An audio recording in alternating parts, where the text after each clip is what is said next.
Yes, ma'am. Okay. In last class we are discussing about the introduction of lathe. Introduction of lathe में आपने क्या पढ़ा था कि lathe machine is a universal machine which is used for producing a goods or conversion of a raw material into a finished good, जो कि आपका क्या करती है, different operations को perform करके किसी भी raw material को finished good में convert करने का काम करती है. जिसका mic on है वो off कर लो, जब पूछूंगी तब on कर लेना. फिर उसके बाद हमने ये पढ़ा था कि लेथ मशीन के पार्ट्स क्या कौन कौन किससे होते हैं, या लेथ मशीन के जो पार्ट्स हम यूज़ करते हैं उनका क्या वर्किंग होती है. तो हमने सबसे पहले उसमें पार्ट्स में पढ़ा था कि उसमें हेड स्टॉक होता है जो कि लेफ्ट हैंड साइड पर होता है, जिसमें डिफरेंट फीडिंग मैकेनिज्म होते हैं, जिसमें स्पिंडल लगा होता है, उस स्पिंडल के ऊपर वर्क पीस को होल्ड किया जाता है. सेकेंड पार्ट हमने पढ़ा था कि उसके राइट हैंड साइड पर टेल स्टॉक होता है. टेल स्टॉक जिसमें आपका क्या होता है, सेंट्रिक प्रोवाइड करने का सिस्टम होता है जो बैठ के अलॉन्ग मूवमेंट करता है और लंबे बार से लंबे वर्क पीस को होल्ड करने का काम करता है.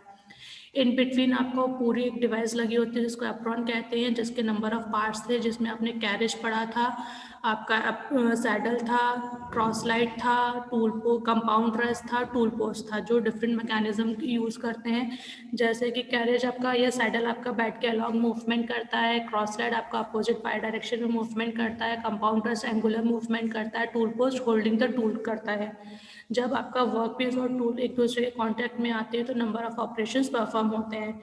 ये सारा का सारा अरेंजमेंट बेड के ऊपर माउंट होता है. बेड के नीचे दो रॉड होती है, एक फीड रॉड होती है, एक लीड स्क्रू होता है.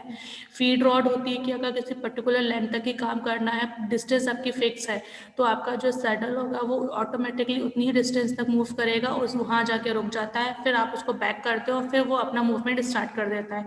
It means a particular distance पे जब वर्क करना होता है तो ऑपरेटर को बार बार डिस्टेंस को कैलकुलेट करने की ज़रूरत नहीं होती. हम एक बार उसको फिक्स कर देते हैं और आपका सैडल उतना ही डिस्टेंस ट्रेवल करता है.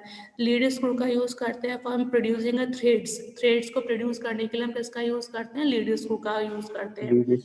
इसके बाद नीचे आता है आपका ट्रे आती है जिसको हम कूलिंग ट्रे कहते हैं, क्योंकि वर्क पीस और जब कटिंग टूल एक दूसरे के कांटेक्ट में आता है तो हीट प्रोड्यूस होती है, उन दोनों को ठंडा रखना पड़ता है, अदरवाइज उनका जो हीट की वजह से जो चिप्स होती है, जो रॉ मटेरियल कट रहा होता है वो उसी की सरफेस पर चिपकता जाएगा, मर्ज होता जाएगा, तो आपका ऑपरेशन स्मूथ ऑपरेशन नहीं हो पाएगा.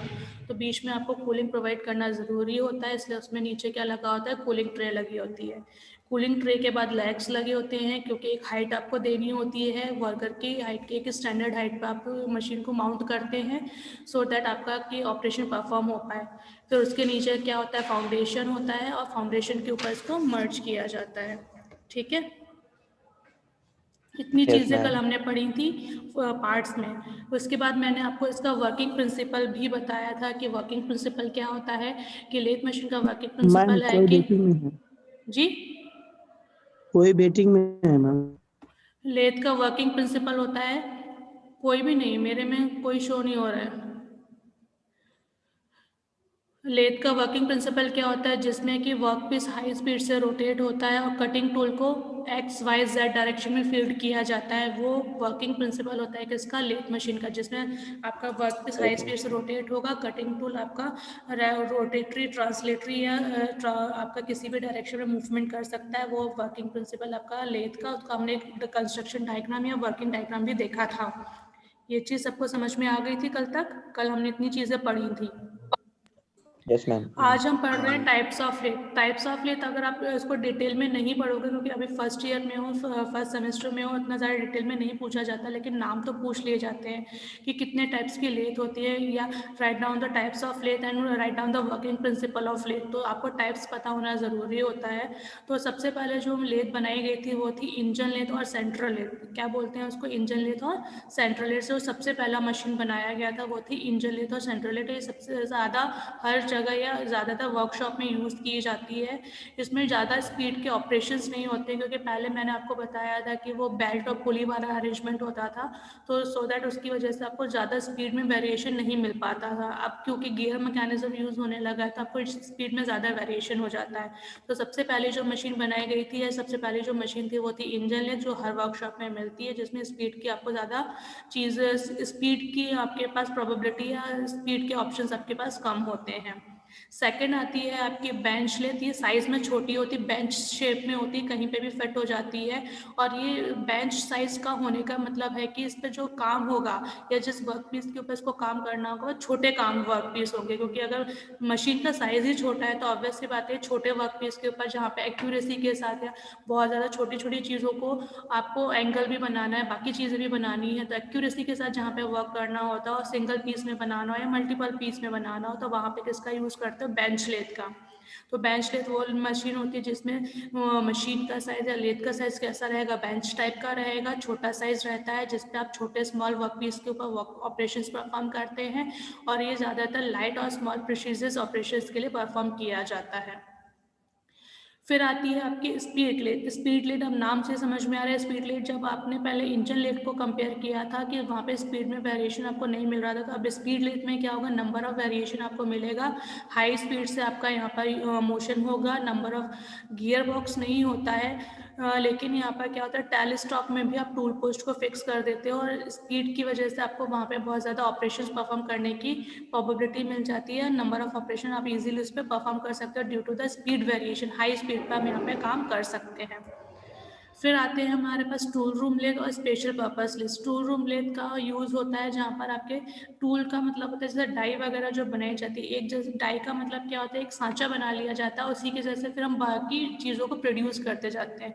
तो जहाँ पर एक्यूरेसी का भी काम होता है और जहाँ पे आपको एक ही कंपोनेंट बनाना है, डाई एक ही बार बनाई जाती है, उससे हम बाकी के प्रोडक्शन करते हैं, तो वो वहाँ पे जो मशीन यूज़ होती है उसको कहते हैं हम tool room lathe. Special purpose मशीनें भी होती हैं जैसे आपकी CNC मशीन्स हो गई, ऑटोमेटिक मशीन्स हो गई, टरेट कैपेसिटर मशीन्स हो गई, ये सारी आपकी क्या होती हैं, एडवांस मशीन्स होती हैं। ऑटोमेटिक लेथ नाम से समझ में आ रहा है जहाँ पे सारे ऑपरेशन क्या होते हैं, ऑटोमेटिक होते हैं। अभी तक जितनी भी लेथ मशीन आप पढ़ रहे हो वहाँ पे आपको मैन्युअली कैरेज को, सैडल को, क्रॉस लाइट को मूव कराना होता है। ऑटोमेटिक लेथ में क्या होता है कि आपका एक स्क्रीन बना होता है, उस स्क्रीन में आप डेटा फिट करते हो, जैसे कंप्यूटर में डेटा फिट करते हैं वैसे ही उसमें सिस्टम बना होता है CNC में, और आप उसको ये लिखते हो कि इतनी लेंथ के बाद आपको स्मूथ करना है, इतनी लेंथ के बाद आपको कट करना है, तो उसमें सारा डेटा फीड किया जाता है। अकॉर्डिंग टू डेटा आपका जो आपने वर्क रॉ मटेरियल वहाँ पे वर्क पीस आपने रखा होता है उसके ऊपर ऑपरेशन परफॉर्म करके वो फाइनल आपको प्रोडक्ट दे देता है। आपको सिर्फ एक बार ऑन करना है, डेटा फीड करना है और बाद में जब वो कंप्लीट हो जाएगा, फिनिश गुड में कन्वर्ट हो जाता है, उसको रिसीव करना होता है। तो सारे ऑपरेशन आपके कैसे होते हैं, ऑटोमेटिकली होते हैं। टरेट और कैपेसिटर लेथ जो होती है वो आपकी मल्टी, जहाँ पर आपको एक वर्क पीस के ऊपर number of operation in sequence form करने होते हैं। सीक्वेंस फॉर्म का मतलब हो गया कि एक के बाद एक। अभी तक हम क्या कर रहे थे, या तो स्मूथिंग कर रहे थे या कटिंग कर रहे थे, लेकिन अब मुझे स्मूथिंग भी करनी है, कटिंग भी करनी है, एक के बाद एक ऑपरेशन को परफॉर्म करना है, तो वहाँ पर आपका कैपेसिटर और टरेट लेथ का यूज़ किया जाता है। समझ में आया इतना? Yes, जी ma'am. Ma'am, yes ma'am. मैं एक बार और क्लियर कर रही हूँ और इनको की पॉइंट्स में लिख लीजिए, ठीक है? क्योंकि अभी मैंने आपको चीज़ें स्मूथली सारी बता दी हैं, लेकिन फिर भी की पॉइंट्स के फॉर्म में लिख लीजिए। सबसे पहले आपने क्या लिखा, टाइप्स ऑफ लेथ में इंजन लेथ। इंजन लेथ में आपने की पॉइंट क्या लिखा कि इसमें आपका स्पीड का वेरिएशन कम होता है, स्पीड आपकी कम होती है ना? और सबसे पहली मशीन जो बनी थी वो इंजन लेथ थी। फिर आपने क्या पढ़ा, फिर क्या पढ़ा था? Ma'am bench lathe. पता नहीं मैम। पता ही नहीं है तो फिर पढ़ क्या रहे हो? Ma'am bench lathe. Bench lathe पढ़ी थी। बेंच लेथ में क्या लिखा? पता नहीं। ये कौन बोल रहा है पता नहीं है? जो जिसको पता नहीं है वो क्लास से बाहर ही चला जाए। मतलब सुन भी नहीं रहे हो, फिर क्लास भी अटेंड करो, बोल भी रहे हो कि पता नहीं है।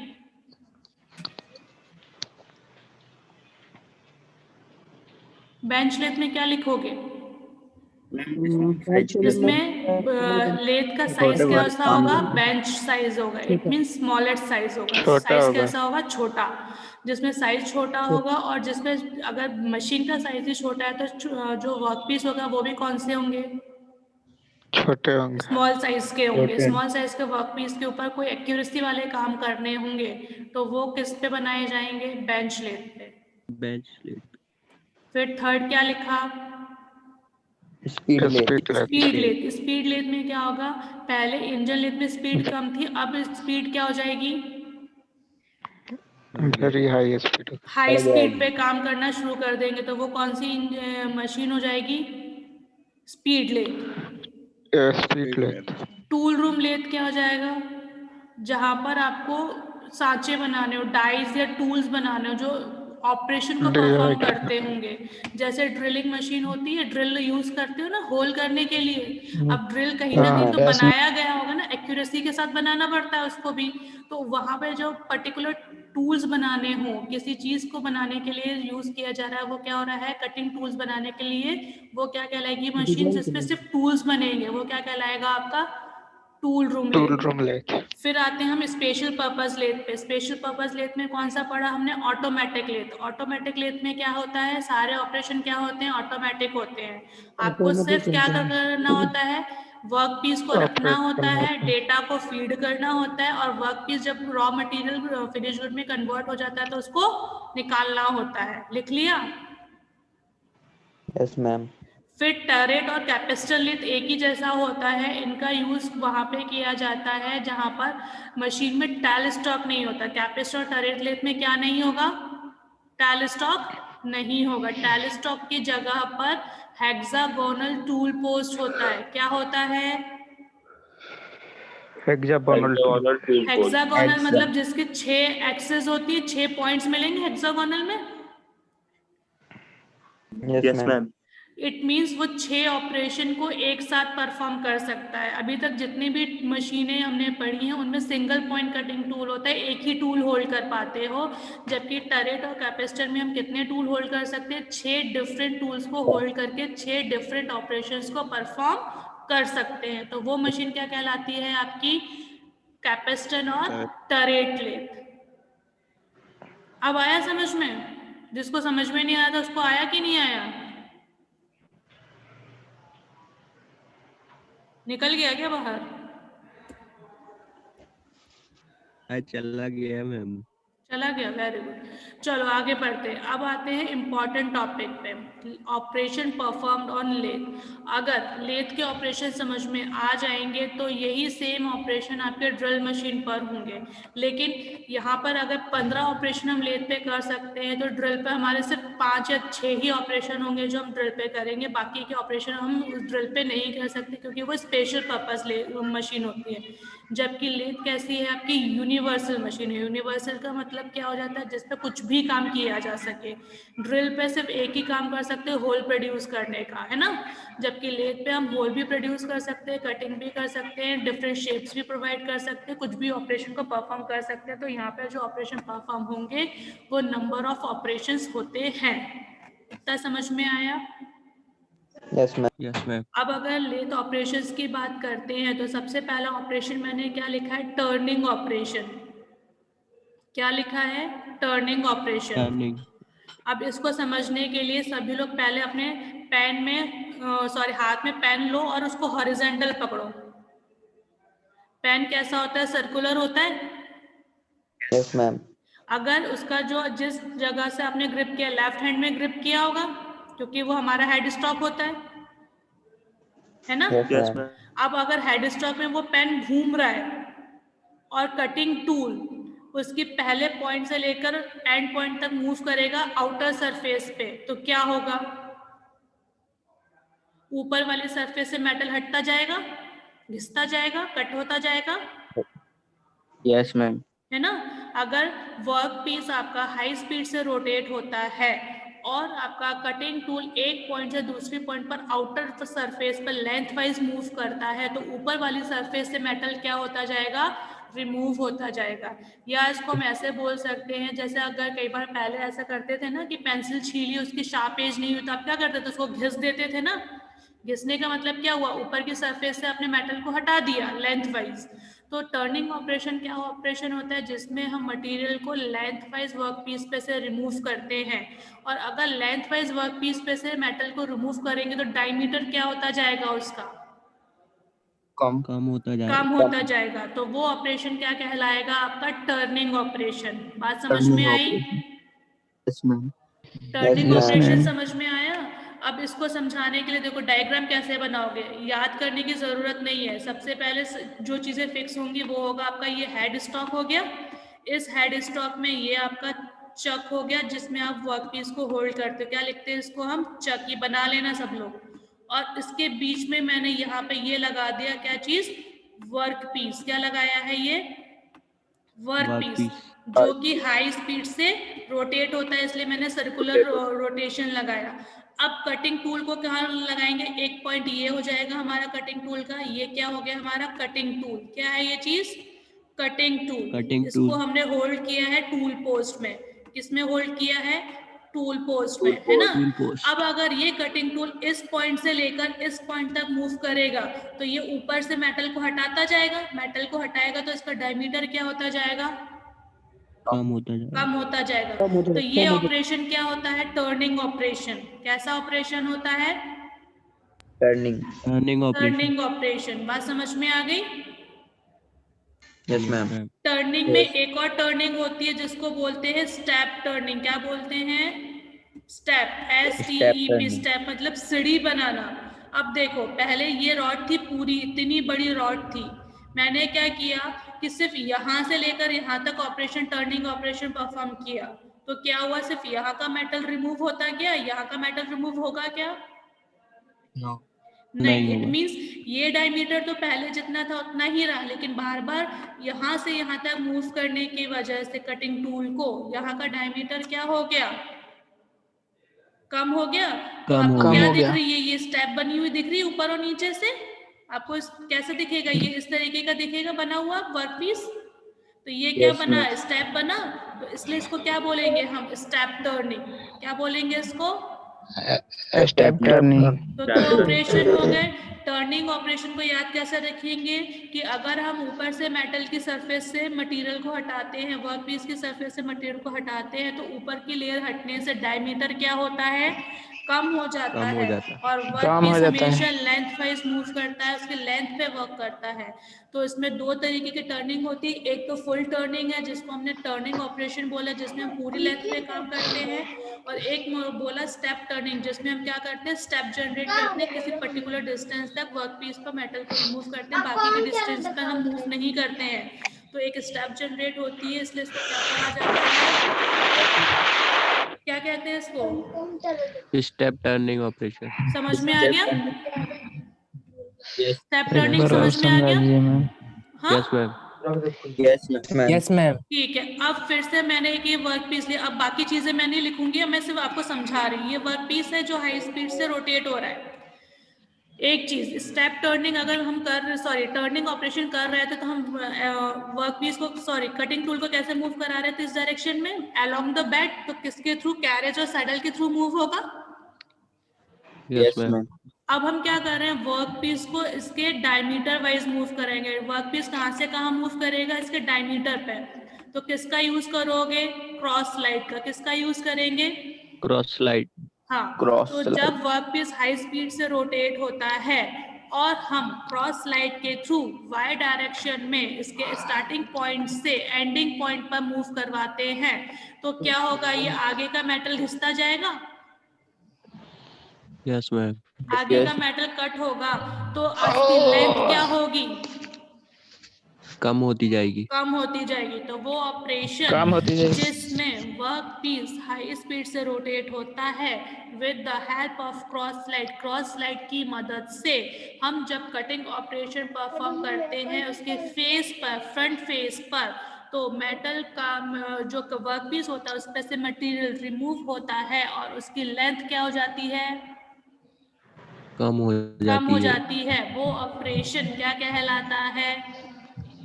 Facing operation. Facing operation. हो गया? नोट कर लिया सबने?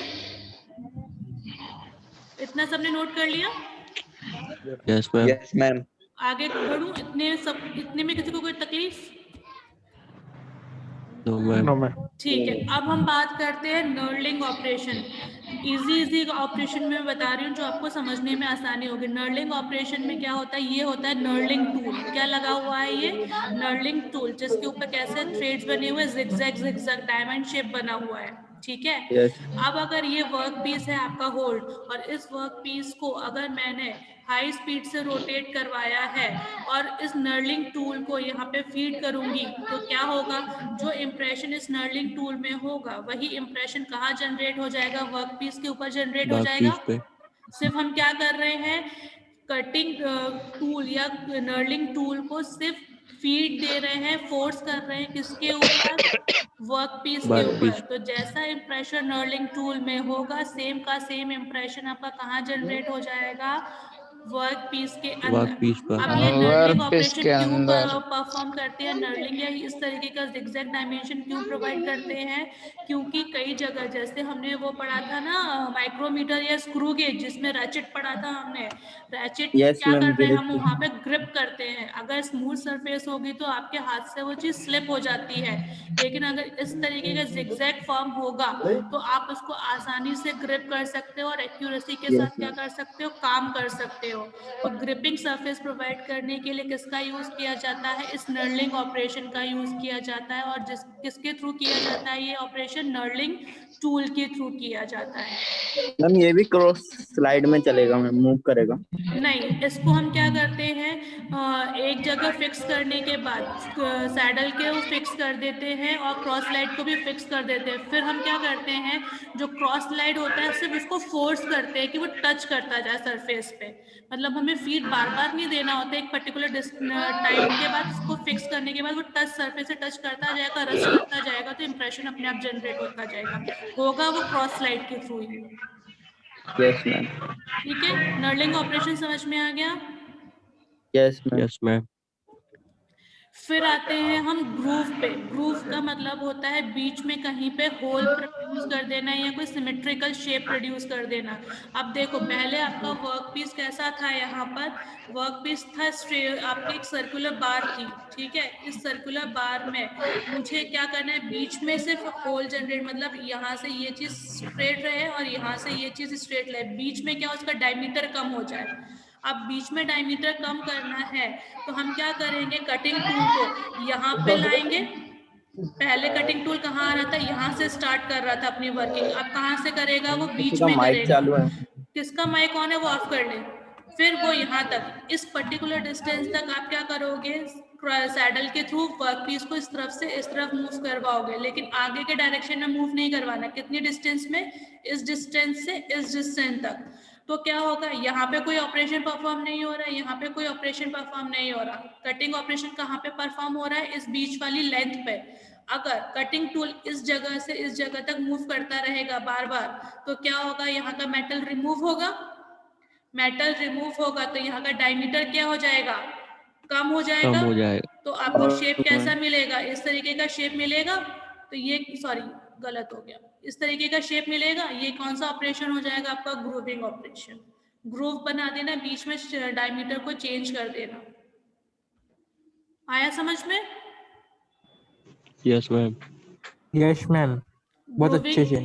बहुत अच्छे से, चलो ठीक है। सेम आता है आपका पार्टिंग ऑपरेशन, ग्रूविंग की तरह ही पार्टिंग होता है, लेकिन यहाँ पर हम जो टूल यूज करते हैं वो टूल आपका पार्टिंग टूल कहलाता है, जो इसको पार्ट करने का काम करता है, काटने का काम करता है, दो हिस्सों में बांटने का काम कर देता है। जैसे कि अभी तक मैं क्या कर रही थी, सिर्फ लेंथ पे वर्क कर रही थी, डायमीटर को कम कर रही थी, लेकिन अगर मैं पर्टिकुलरली डायमीटर को कम करती चली जाऊँ, कम करते करते क्या होगा, वहां से वो मेटल क्या हो जाएगा, कट हो जाएगा, दो पार्ट्स में डिवाइड हो जाएगा। तो वो ऑपरेशन क्या कहलाएगा आपका, पार्टिंग पार्टिंग। ऑपरेशन। दो पार्ट्स में डिवाइड कर देना, वो ऑपरेशन क्या कहलाता है, पार्टिंग। पार्टिंग। फिर आते हैं चैम्फरिंग। चैम्फरिंग मतलब इंक्लिनेशन एंगल प्रोवाइड करना। अभी तक हम क्या कर रहे थे, जो रॉड थी, या तो उस रॉड पे लेंथ वाइज काम कर रहे थे इस डायरेक्शन में सैडल के थ्रू, या क्रॉस डायरेक्शन में काम कर रहे थे क्रॉस लाइट के थ्रू। ये दो डायरेक्शन में काम कर रहे थे, लेकिन अभी तक हमने इस पे काम किया था क्या, कंपाउंड रस्ट पे। कंपाउंड रस्ट क्या होता है, कंपाउंड रस्ट क्या होता है,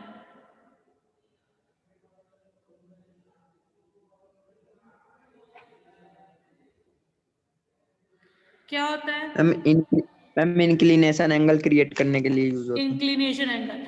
अभी तक हम सिर्फ लेंथ को कम कर रहे थे तो डायमीटर कम हो रहा था, डायमीटर पे काम कर रहे थे तो लेंथ कम हो रही थी। लेकिन अब मुझे इस रॉड में इस तरीके का एक एंगल प्रोड्यूस करना है, सॉरी, इस रॉड में आपको एक एंगल प्रोड्यूस करना है। तो कैसे प्रोड्यूस करेंगे हम?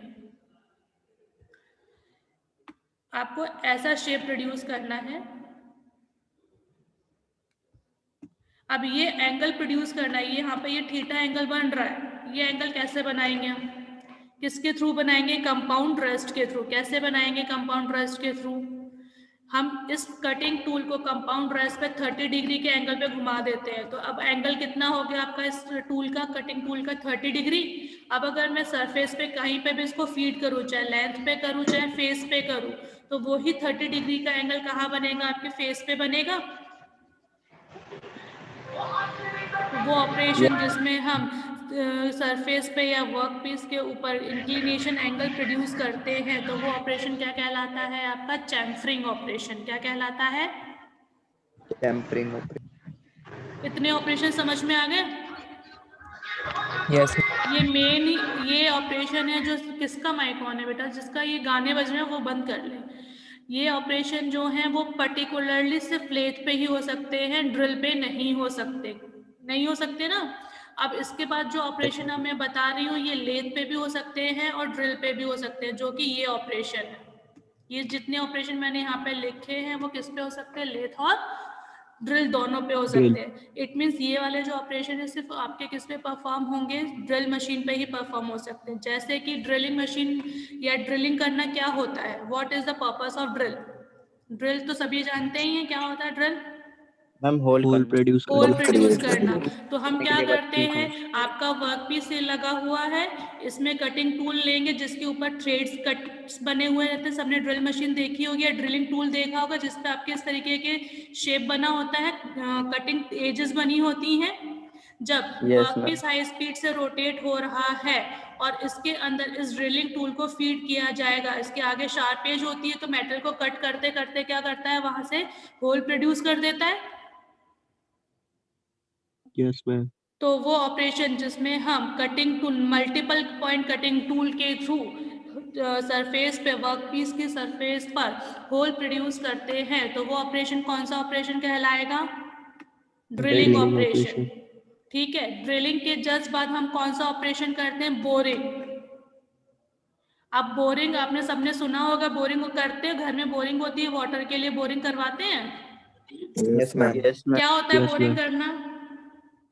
मैम अर्थ में होल करके उसे मैम होल्ड करते हैं होल अर्थ करना में, और फिर पानी बोरिंग करने में क्या डिफरेंस होगा? फिर होल करना तो ड्रिलिंग होता है, लेकिन बोरिंग करने का मतलब है अगर पहले मैंने कोई जमीन में होल होल बना दिया है, जैसे मैंने ये होल बना दिया इतना सा, ठीक है। अब मैं चाहती हूँ या तो इस होल का डायमीटर जैसे था पहले, डायमीटर मैंने किया कि 10 डायमीटर का होल प्रोड्यूस कर दिया, लेकिन जब हम अर्थ में ड्रिल करते हैं तो पानी की सतह तक जाना पड़ता है, अंदर डेप्थ में जाना पड़ता है और ऊपर के डायमीटर को बढ़ाना पड़ता है। इट मींस ड्रिल किए हुए होल के ऊपर आप कोई ऑपरेशन परफॉर्म करते हो, चाहे उसके डायमीटर को इंक्रीज करो, चाहे उसकी लेंथ या डेप्थ को इंक्रीज करो, तो वो ऑपरेशन क्या कहलाता है? आपका बोरिंग ऑपरेशन। ड्रिल किए हुए होल को इंक्रीज करना, it may be a diameter, it may be a depth, दोनों में से कुछ भी हो सकता है या दोनों भी हो सकता है, लेकिन पहले से होल होना जरूरी है। होल बने हुए होल को इंक्रीज करना depth wise and diameter wise, वो ऑपरेशन क्या कहलाएगा? बोरिंग। Boring operation. बात समझ में आ गई? लिख लिया सबने? ड्रिल करना होल करना होता है, बोरिंग करना ड्रिल्ड होल को इंक्रीज करना डेप्थ वाइज और डायमीटर वाइज। क्लियर है? अगर क्लास कंप्लीट हो जाती है, बंद हो जाती है, तो कल हम फिर से या नेक्स्ट क्लास जब भी होगी हम यहीं से स्टार्ट करेंगे, क्योंकि ये ऑपरेशन मैं ड्रिल लेथ में भी, सॉरी ड्रिल में भी बताऊंगी, तो परेशान मत होना, ठीक है। अब अगर हम देखें तो जब भी हम ड्रिल करते हैं तो जहां पर होल प्रोड्यूस करते हैं उसमें अंदर की सरफेस कैसी होती है? मेटल हटता है तो रफ सरफेस होती है। Yes, है ma'am. ना, क्योंकि मेटल कट करके बाहर आता है, मेटल कट के बाहर आएगा तो सरफेस कैसी होगी, रफ सरफेस। अब अगर उस रफ सरफेस पे आपने होल, एक प्लेट पे होल किया है, वहां पे आपको नट लगाना है। अगर सरफेस रफ होगी, उसमें शार्प एजेस होगी, तो जो नट आप वहां पे लगाओगे वो कटने के या वहां पे ग्रिपिंग के चांसेस आपके क्या हो जाते हैं, कम हो जाते हैं। तो सरफेस कैसी होनी चाहिए, स्मूथ सरफेस। तो स्मूथ सरफेस में कन्वर्ट करने के लिए जो ऑपरेशन हम परफॉर्म करते हैं वो क्या होता है, रीमिंग ऑपरेशन। क्या होता है, रीमिंग ऑपरेशन। ड्रिल्ड होल की सरफेस को स्मूथ सरफेस में कन्वर्ट करने का जो ऑपरेशन होता है वो कौन सा ऑपरेशन होता है, रीमिंग ऑपरेशन। Reaming operation. कैसे करोगे, सबने सैंड पेपर देखा है, सैंड पेपर होता है ना, घिसने वाला जो पेपर होता है, Ma'am, रेगमा. हाँ रेत, हाँ वही वो कहलाता है। तो उसमें क्या करते हैं, जैसे मैंने ये ड्रिलिंग टूल लिया था, इस ड्रिलिंग टूल की जगह मैंने एक रॉड ली, उस रॉड के ऊपर सैंड पेपर लपेट दिया, ठीक है, सैंड पेपर की रैपिंग कर दी। अब इस रैपिंग वाले ड्रिल को मैंने इस होल में अंदर घुसाऊंगी तो क्या होगा, सैंड पेपर अंदर वाली सरफेस पे रस्ट करेगा, घिसेगा, तो जो अंदर की Yes, रफ ma'am. सरफेस होगी, शार्प एजेस होंगी, वो किसमें कन्वर्ट हो जाएंगी, Smooth surface. स्मूथ सरफेस में। तो वो ऑपरेशन क्या कहलाएगा, रीमिंग ऑपरेशन। इट मींस सबसे पहला ड्रिलिंग ऑपरेशन होता है, होल प्रोड्यूस करना, उसके बाद बोरिंग ऑपरेशन होता है, उस होल को इनलार्ज करना और डेप्थ वाइज इंक्रीज करना। फिर उसके बाद क्या होता है, जो भी होल प्रोड्यूस किया है उसकी रफ सरफेस को स्मूथ सरफेस में कन्वर्ट करना। ये ऑपरेशन सीक्वेंस में ही होंगे, ड्रिलिंग के बाद बोरिंग, बोरिंग के बाद रीमिंग। इतना सबको समझ में आ गया। Yes ma'am. Yes, ma'am.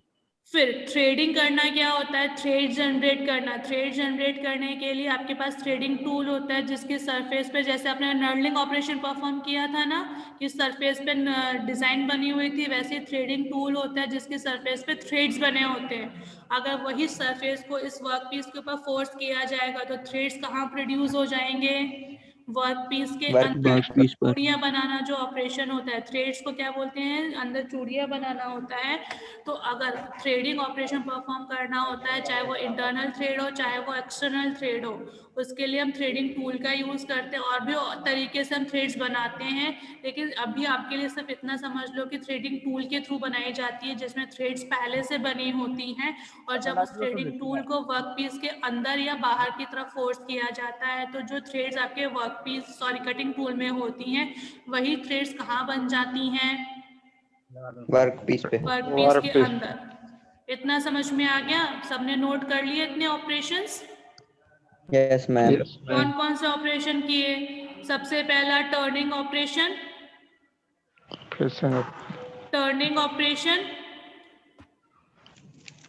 फिर Yes, ma'am. Step turning, facing operation. फिर फेसिंग, फिर Facing. Knurling, darling. चैम्फरिंग।